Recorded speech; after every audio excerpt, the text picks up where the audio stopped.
Well, the axial BD means axial section with proton density, which means the part of the picture that's going to be displayed, or the part of the imaging, will be the part that has high density of protons.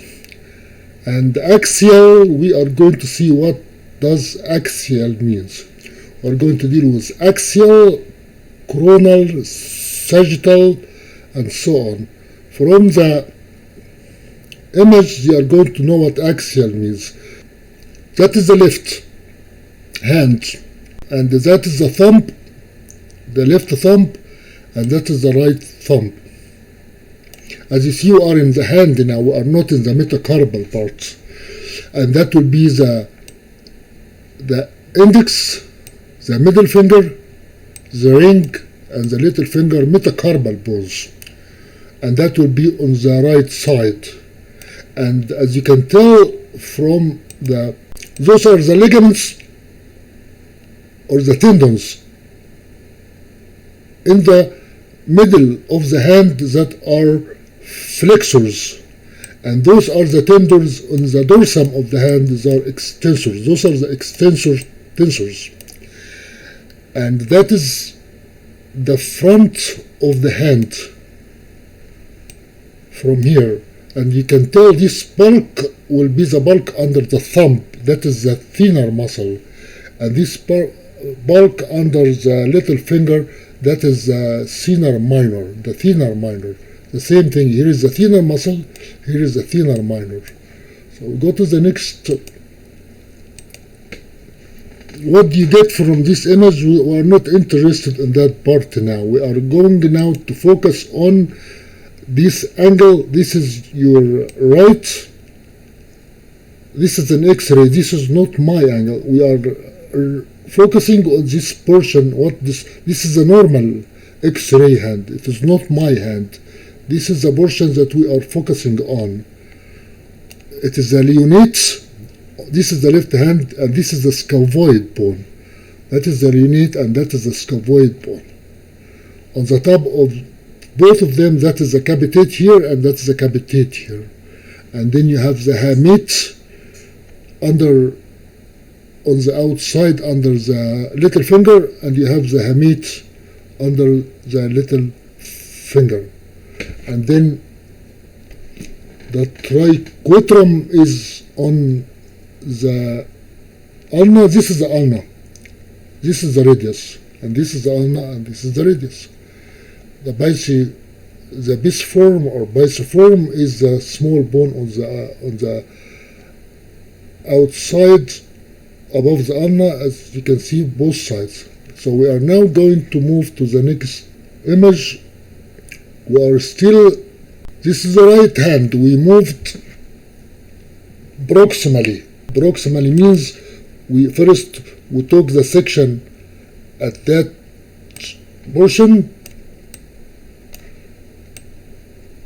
and as you can tell now we are coming closer and closer, which means let us see what do we have. We have that bone. We have three bones close to each other, and we have bone remote away from them. So we got to be on this part of the hand. So this bone will have to be this bone. That is the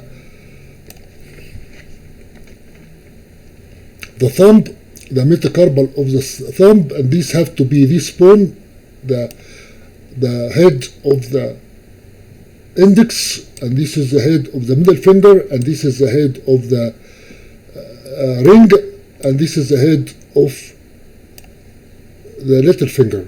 The same situation here.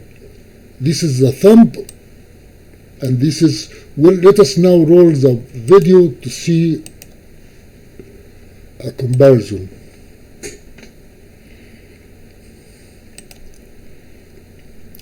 Yeah, that is a good comparison.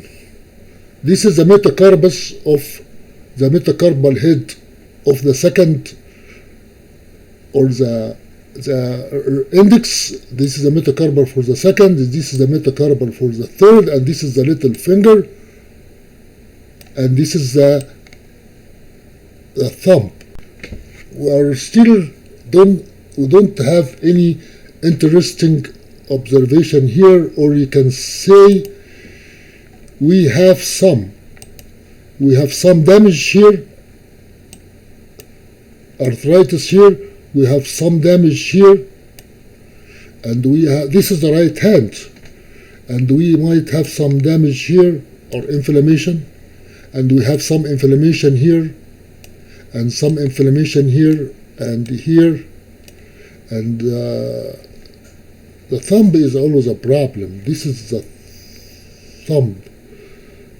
The thumb is always a problem. You can say some inflammation here and some inflammation here. Let us see if that is true or not.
We are moving now proximally. Proximally means, let us have a better comparison.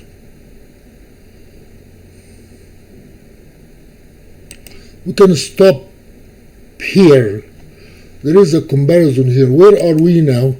As you can see, we came closer, more proximal. We have 3 or 4 bones here. You can say we are at this level. At this level of the hand, because we are going to figure out quick where are we. We are at this level because that is the biggest bone, that is a section. Axial means you cut the bone axially, like having if you put your hand on the table and you have a vertical section in it. So this is the hamate, the capitate. This is the capitate, and this have to be the hamate, and this have to be this part right here will be the scaphoid. Got to be the scaphoid, yes. And when you come here, because you have, and if you go as far as possible, that portion here will be almost the triquetrum, and in the middle of them, in the middle of that part, that will be the flexor tendons, and that muscle,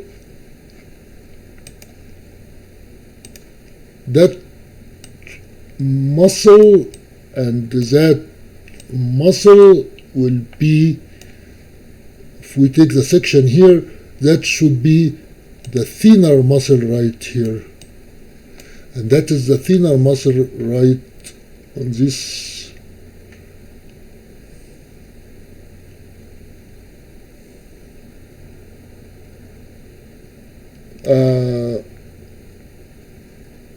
Are we okay? No, this will be the thinner muscle have to be on this side. This is not the thinner muscle. The thinner muscle have to be on this side because we are reversed. This bone, as we said, it will be this bone, which means that the scaphoid, this is the hamate, this is the capitate. And this bone have to be, these two bones have to be the trapezium. Scaphoid is here. This is the scaphoid. This have to be the scaphoid. This have to be the scaphoid. And in the top of them, that will be the capitate. And this will be the hamate. So where is the thinner muscle?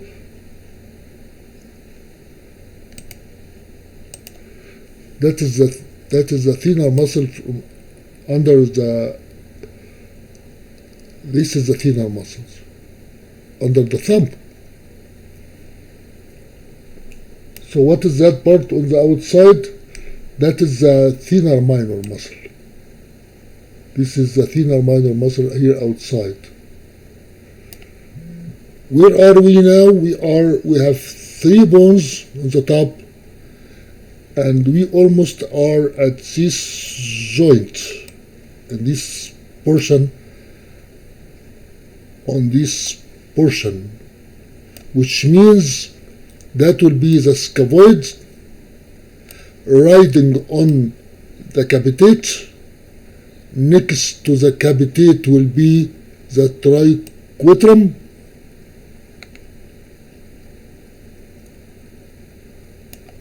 and that will be the scaphoid, and that is the capitate, and that will be the,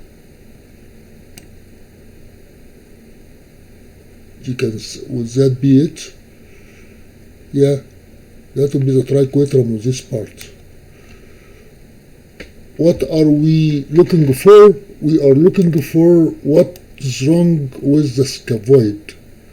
That is the scaphoid in the right hand that has a problem, and that is the scaphoid on the left hand that does not have a problem. Would that portion mean anything? Can you tell there is any damage between, if you compare the two? The capitate seems to have, if you can say, this is some kind of regular surface here, and the regular surface here, we are going to see more when we come to the next image. This portion right here, this is a marker put the radiologist on the side of the vein where the problem is. And it doesn't exist here because the radiologist was a different radiologist. Everybody has his own way of doing the imaging. To see what happens when you move to the next. As you can see, I am looking at the marker that tell me which part of which image I am looking for. We are here close to, this is the right and this is the left. And you can tell now we are almost at as close as the junction between the corpus. We are almost at this section right here, right in this section. So if we can say that is, and that is the dorsum of the hand. So most probably that will be the scaphoid, and here that will be the scaphoid, and that is the capitate, and that is the capitate.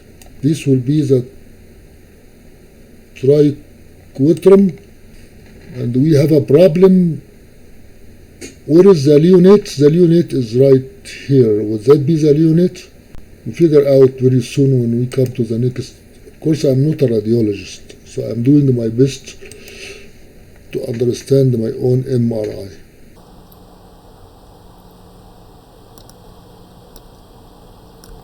I can stop here because I have a landmark here.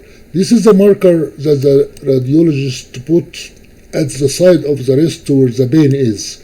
The same marker the other radiologist put. So at this exact junction we are coming close to the radius and the wrist. junction between the forearm and the corpus. So at this junction, this marker right here, it was put exactly at this location, and this marker here will put exactly at this location. So we now have a very good idea where we are. We are exactly right at this joint right here. We are taking a cross section on that part. On that part, so the scaphoid have to be that bone. That is the upper part of the scaphoid. That is the scaphoid. And that have to be the leonate. We are now at the back of the arm, because this is the dorsum of the arm. And that have to be a space. That space is in most probably that, or absolutely, that is the triquetrum. So that is the scaphoid, that is the leonate, and that will be the triquetrum.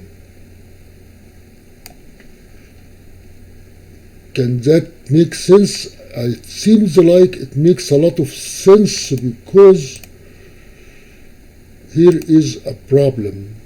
There is, if you look at here between the scaphoid and the leonate, there is very neat space. They are tied together with a ligament. These two bones are tied with a ligament, or the scapho-leonate ligament. You see the scaphoid is right here and the leonate is right here. Let us go back here again to correct what we said. That is the scaphoid bone and that is the leonate bone. And as you can see, there is no sharp contact between the two. The leonate bone and the triquetrum they do have a neat space, which means they are most probably are attached to each other. But the problem is right in that location. That location is okay. The two bones are tightly connected, articulated with each other. Here the two bones are vague on the right side.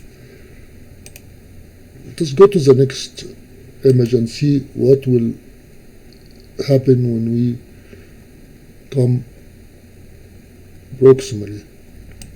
Because I have a marker here at the wrist which tells me this is the scaphoid and this is the leonate, and the problem is between them.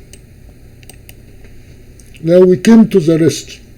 So this section is taken at exactly at that location. At that location. Because you can tell this is the radius, and this is the ulna, and this is the ulna, and this is the radius. Can we learn anything from the two? From the right and the left, there is not too much difference between the two. Can you say the ulna has inflammation? Because the ulna in here, as you can see, there is the surface here is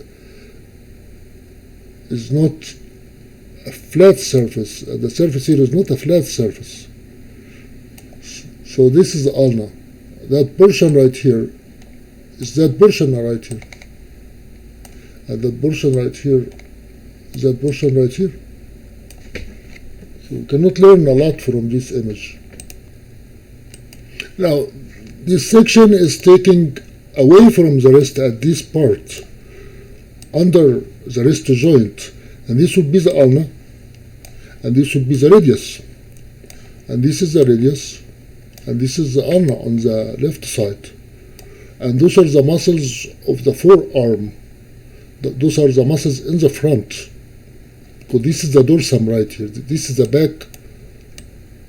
back of the forearm. This is the back of the forearm. Those are the extensor tendons, and those are the flexor muscles.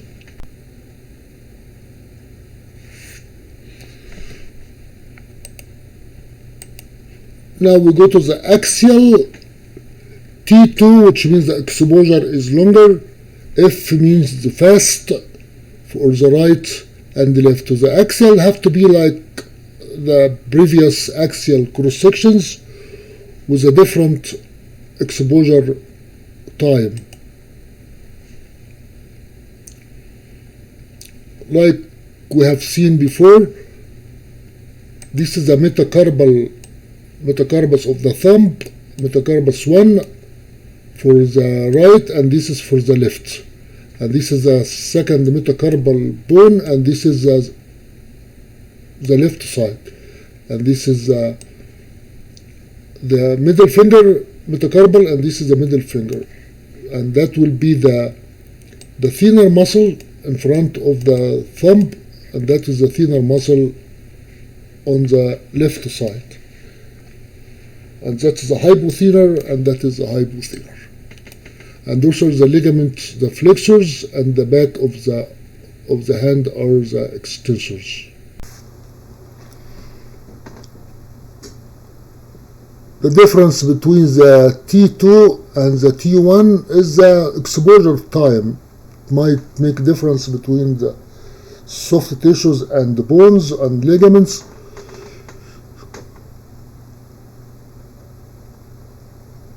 The radiologists will know better than we do, because they spend their life doing that.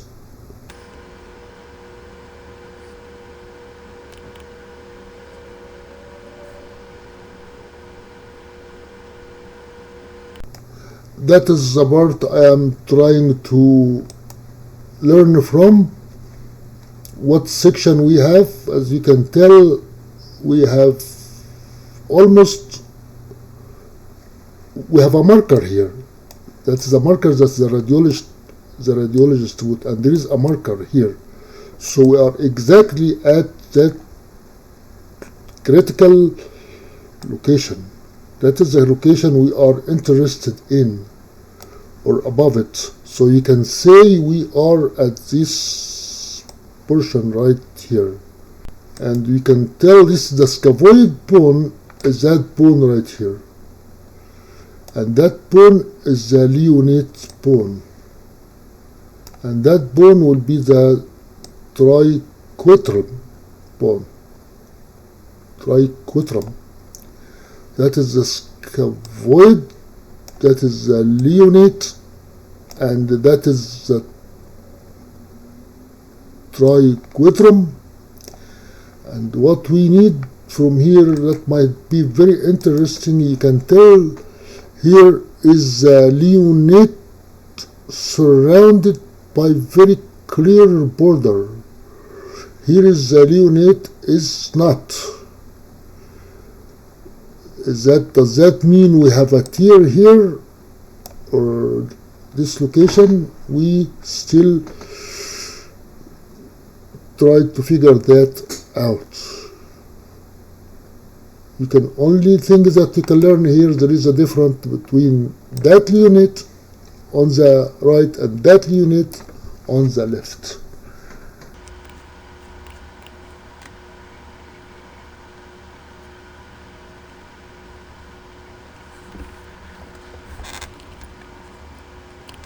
I think we are back again. If you look at the marker here and the marker here, and the scaphoid part is that one, the leonate is that one, the triquetrum has gone away because the image is under it, the image is taking on this section. The same situation here, that is the scaphoid, that is the leonate, and that is the triquetrum. Now, the T2 is the fast or the long exposure. This is the radius here. This is the radius. And this is the ulna. This is the radius. And this is the ulna. What did you learn from changing T2 fast? Would that give you a different perspectives on the shape of the radius. There is some details here in this bone that are not here, and that white ring around the radius, this is the annulus, or the annular ligament of the ulnar head. This is the ligament right here, and those are the muscles in the front of the wrist, the flexors. Those are the muscles on the front of the wrist.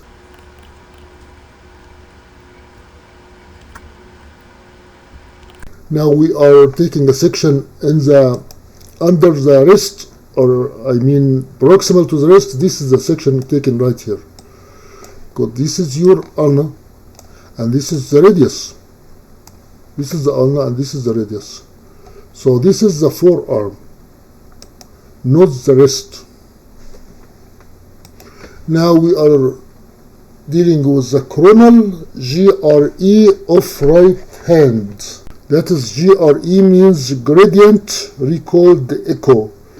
We are going to see coronals means it's not axial, it is taking layer by layer from the back to the front of the hand. If you put your hand on the table and you take sections parallel to the table, that is coronal. We are superficial now on the skin. We start getting deeper. Here we are going to, that is superficial now. We are not taking the sections. Here we have a very critical observation. The critical observation, that is the scaphoid hitting the radius, causing a problem, and that is the leonate, or maybe the bottom part of the capitate. That is the scaphoid not hitting. This is a normal scaphoid, and this is a normal leonate. That is and that is the bond, the ligament between them. Here is the ligament is gone. So our problem now is right here where the ligament is ruptured, and the scaphoid is touching the radius on the right hand, the right wrist, and that is the capitate, and that is the bone above the scaphoid, which is the trapezoid bone. There is a good relationship between these two. There is a good relationship here. Here is everything looks almost normal. The most important part here is that surface that does not cause pain like here. Here you have a problem right here.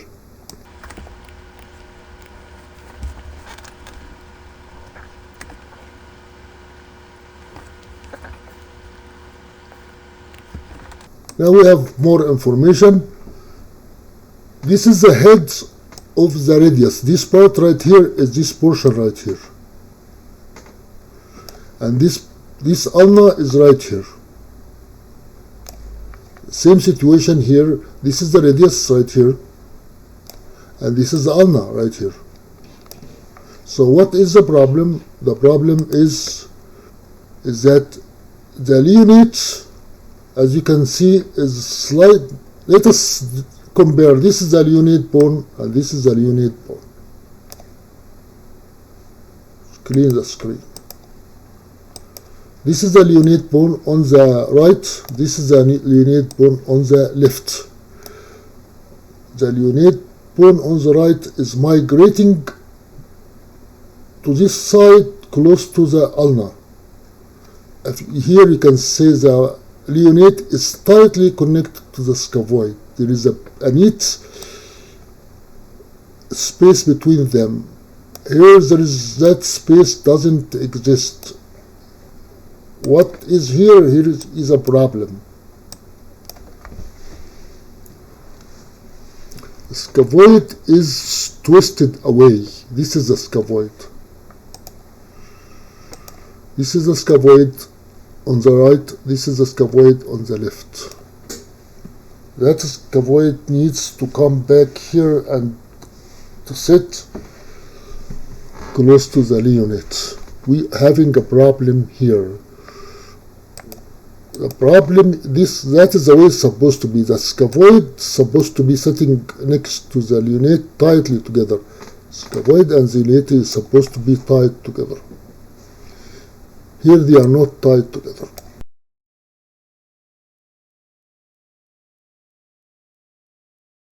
We are not getting too much information. We have enough, but those are now the ligaments. Are we on the extensors or we are going from the back to the front? Those are the ligaments. Whether they are, those are most, well, this have to be the flexors. We are not very interested in that part of the hand. We are interested inside. At least there are no tumors. There are areas too far on the surface. Now we are going to the coronal proton density imaging. We are still coronal, taking a section of the hands. If the hand is put facing the table, the sections will be parallel to the table. And the PD is the proton density, or the proton, the parts that have more high proton content. We are coming from the surface, going deeper and deeper, and I am looking on the top of that marker and that marker. So we are now here at the surface of the right hand, and that is the left hand. We don't have a lot of information here that interests us. Now we start getting deeper and deeper and learning more, having more useful information. Here you can tell we have a problem. That is the scaphoid. That is the scaphoid. That is the scaphoid. That is the scaphoid. And that is the leonate, and that is the leonate. They are well arranged facing each other. As you can see, the spacing are normal. I mean, there's very regular connection. The bones are sitting where they're supposed to sit. Here the problem is here. Here is the leonate moved away from the scaphoid. And you have a gap here. That is the gap. That is the biggest problem in the injury. So we are stuck. This is the most critical part of that section, that the leonate here is away, gone too far away, that you have some irregular. If you look at the scaphoid here and the scaphoid here, this is a neat surface. Not very neat, but better than this surface. This surface has a problem here. You can tell there is some irregular surface here. The hamate has a regular surface. The leonate is displaced completely. This is a marker.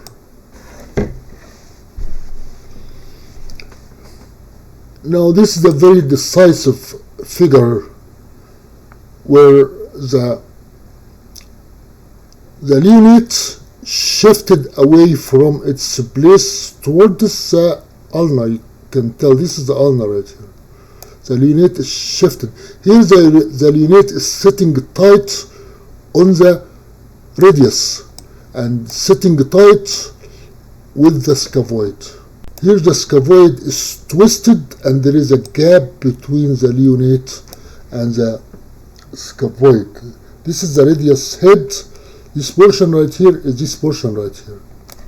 This portion right here is this portion right here. And you can tell there is a neat and smooth that space between the scaphoid, the leonate, they are tied together neatly. Here that part is gone here, and the scaphoid and the leonate are in a bad situation, are not tightly connected to each other.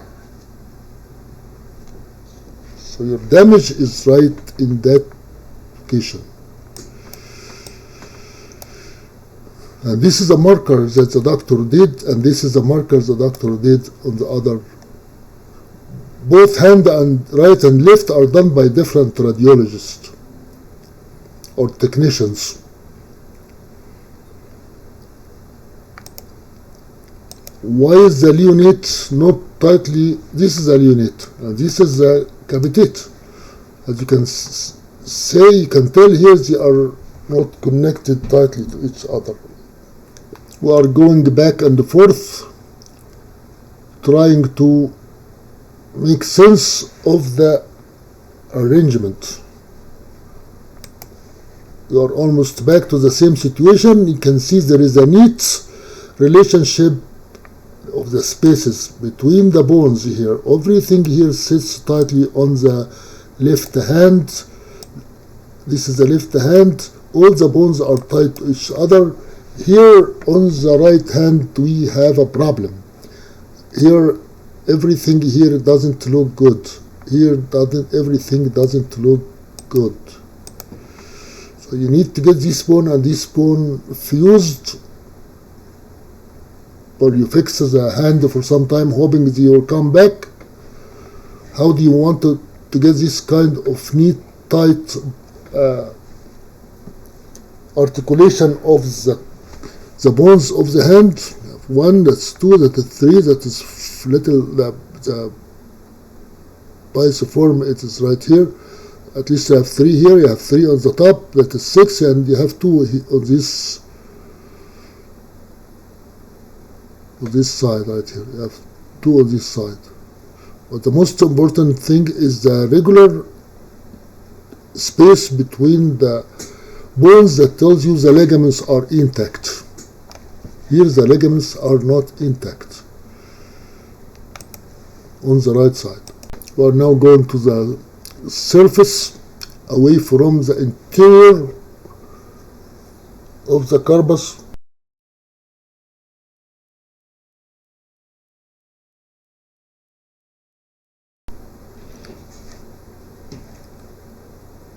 We are now at the coronal T1, which means short exposure.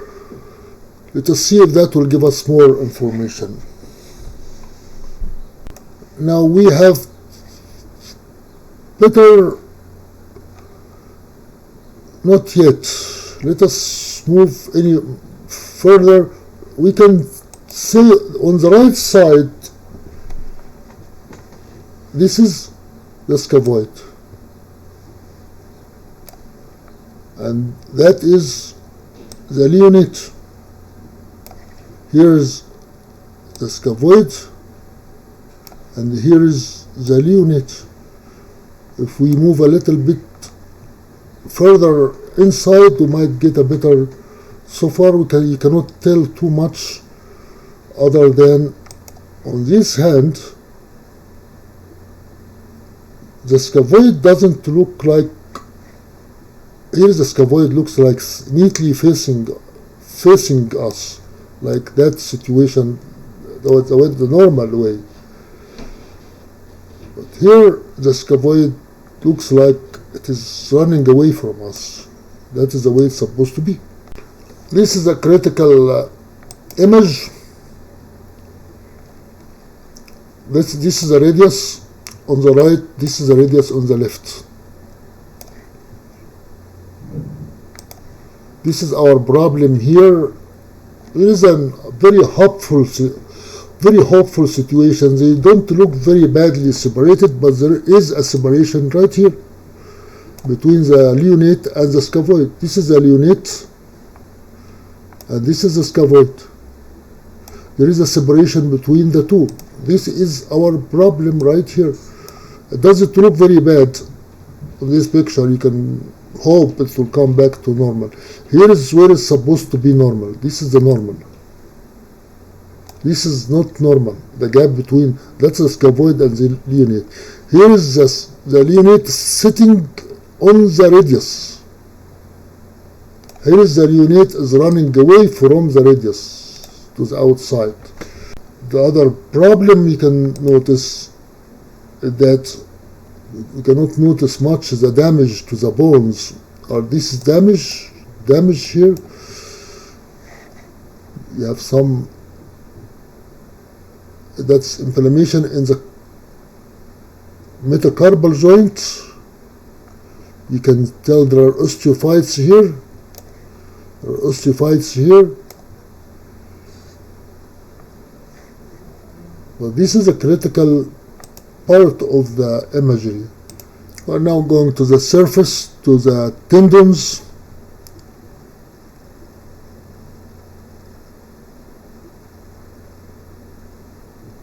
And we're almost done with this portion of the MRI, the coronal T1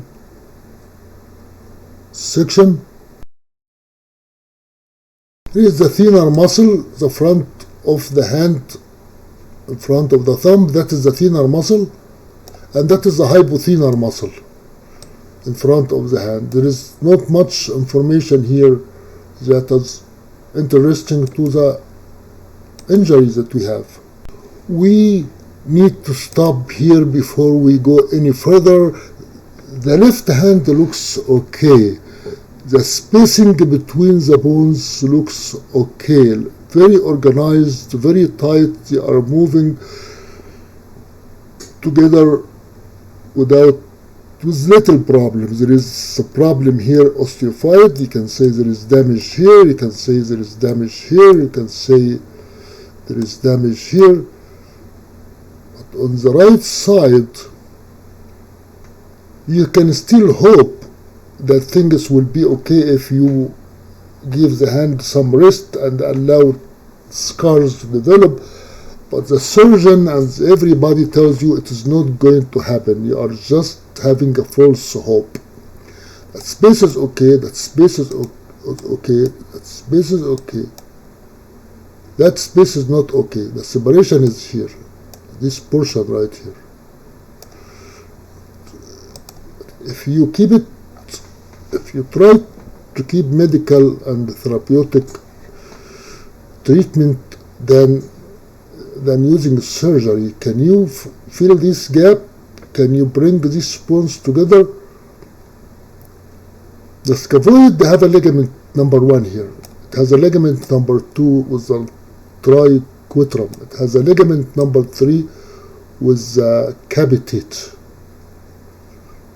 If you say this only one ligament is torn, the other are not, the other 2 are not, that's a hopeful situation. Just hope. You're not sure if that is ever going to work. We're almost done with this section.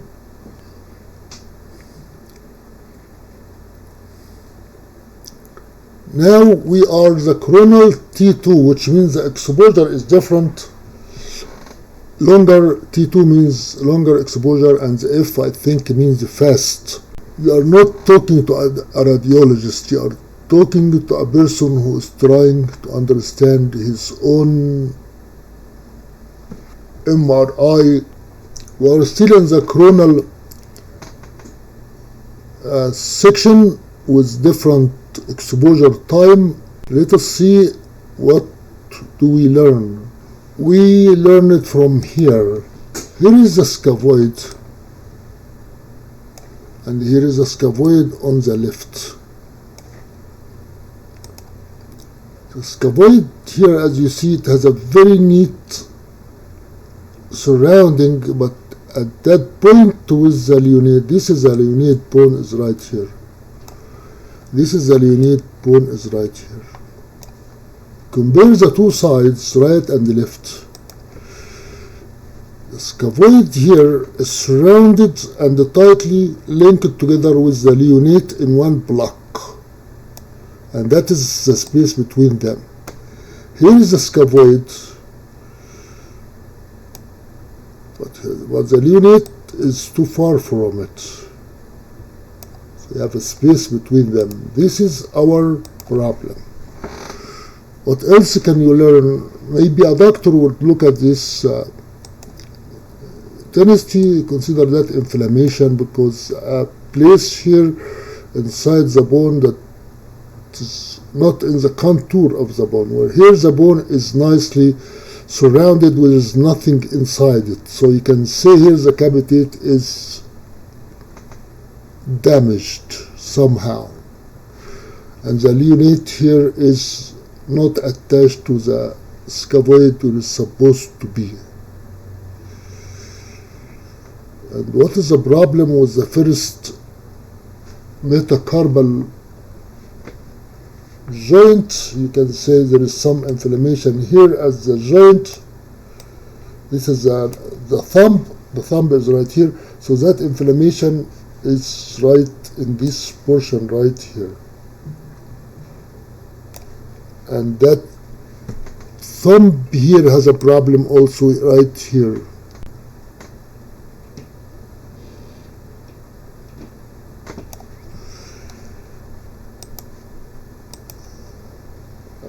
What else can you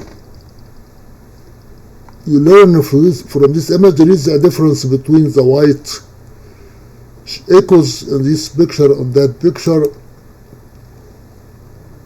Of course, this is an outside object that the radiologist put, these two parts here.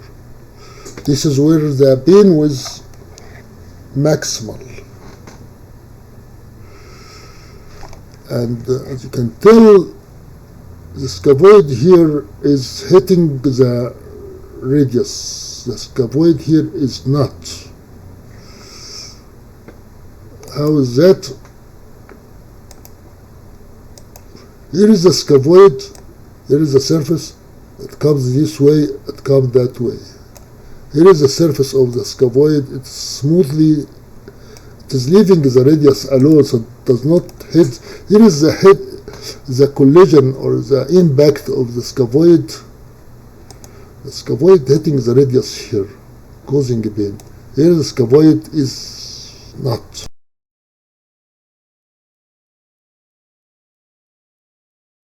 We are now at the tendon part. We're almost done with this segment, the coronal T2F. That is the sagittal. That is the last segment.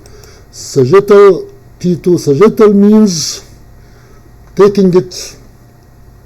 If you put your hand on the table, you are making cross section along the axis of the hand, not across the axis of the hand.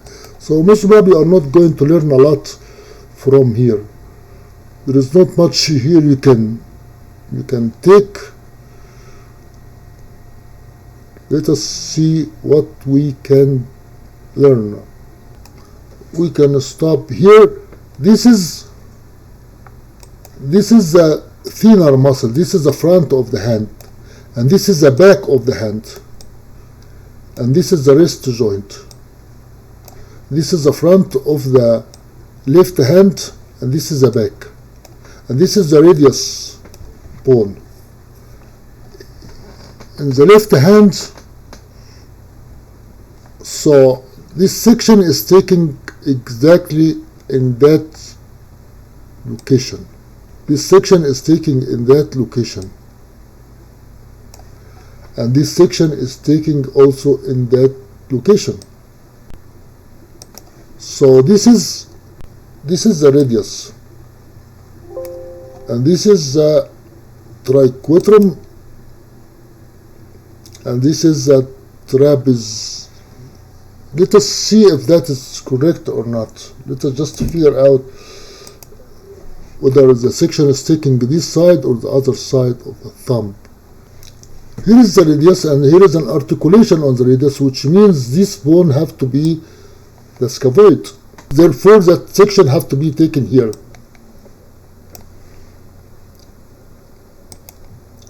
And that bone have to be the scaphoid bone. And that bone on the top of it have to be the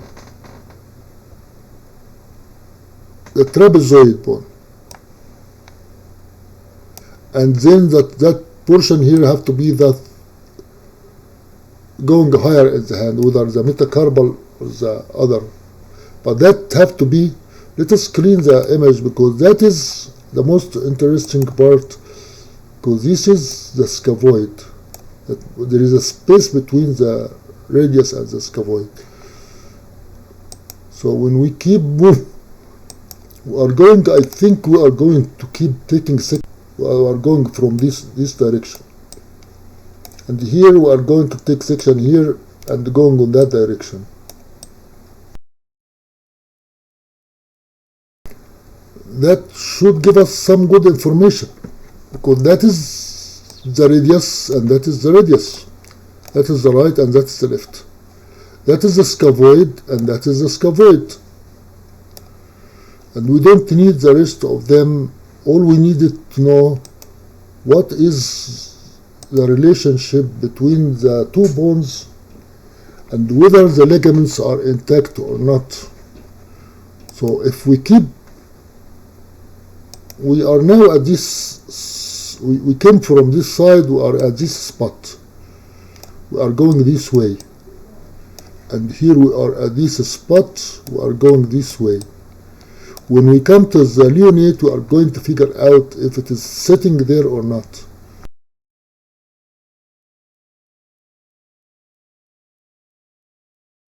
That is most probably the best we can get. This is the radius, this is the radius. What is that bone that is sitting on the radius and leaving a space here? And what is that bone in the front?